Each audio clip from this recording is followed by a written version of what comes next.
What up, fam? We got a beautiful Thursday afternoon. It's gorgeous out here. The sun is shining.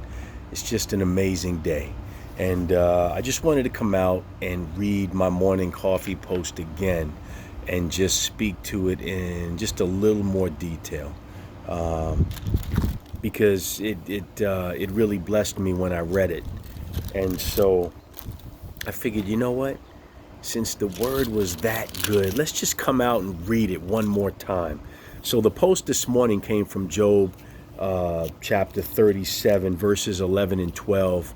And, basically, uh, Job's friend Elihu is speaking about, the majesty of God and how magnificent God is, how sovereign God is. And, it was just so powerful. And I thought, we really put limitations on God when we're going through whatever it is we're going through. We really do. We put limitations on the God we serve. And I was just reminded in Job 37, 11 and 12 of just how powerful God is. So let's read it really quick. And it says, and this is actually the second part of verse 11. Well, I'll just read all of 11. It says, also with moisture he saturates the thick clouds. He scatters his bright clouds, and they swirl about, being turned by his guidance. So God causes all the movement in the heavens, that they may do whatever he commands them. And when I read this, he scatters his bright clouds. They swirl about, being turned by his guidance. They move, they turn, they do whatever they're going to do according to what God commands.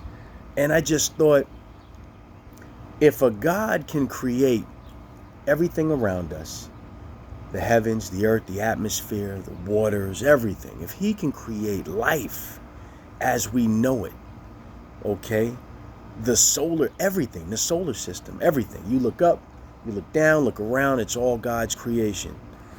And if we serve a God, if we belong to a God who can do all of those things, why do we look at our troubles, our struggles, our hardships, whatever it is we're facing with uncertainty about whether or not God can bring us through it?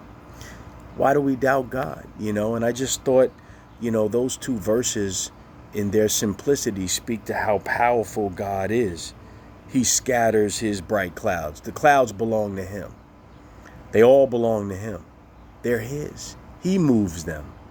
He distributes them. He orchestrates their movement.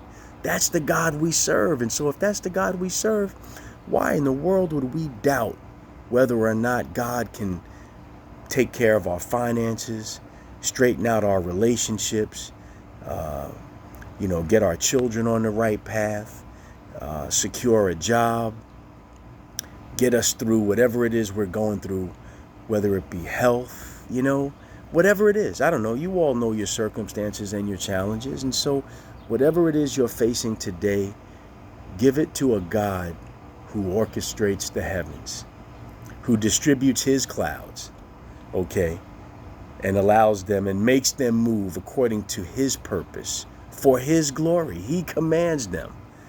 And if that's the God you serve, and if that's the God you belong to, don't stress over whatever it is you're going through. And that doesn't mean that, the challenges and the struggles aren't real. And it doesn't mean they're not scary. Sometimes they are. We have little challenges and we have big challenges. So I understand the difference between the two. But I want you to today, whatever it is you're facing, try not to put your God in a box. Don't put him in a box, okay? Give it to God and let him orchestrate what he needs to work out whatever he needs to, according to his glory, for his kingdom purpose, okay? And he may not work it out exactly the way you want, but trust him with it. Trust God with it, okay? But if he can orchestrate the heavens, He can surely straighten out your circumstance. Of course, the one time I get a minute to come out here, someone's riding by on a motorcycle. It's all good. All right, fam, next time.